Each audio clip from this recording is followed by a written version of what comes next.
এবং 96 সালে যশোরের কোন আসন বিএনপি সে রক্ষা করতে পারছিল না, সব আমরা হাতছাড়া করে ফেলেছিলাম।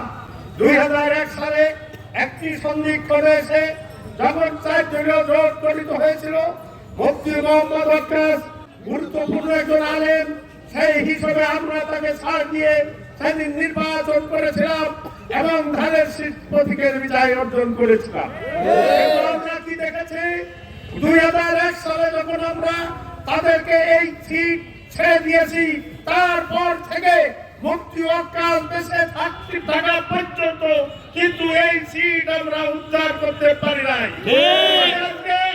আমি আপনাদেরকে বলবো, আজকে যখন যশোরের 6টা আসনের 5টি আসন ঘোষিত হয়েছে, 1টি আসন হোল্ড করে রাখা হয়েছে, জানতে পেরেছি আমরা মুফতি অক্কাদের ছেলে মুফতি রশিদ বিন অক্কার নাকি এই আসনটা দাবি করে বসে আছে।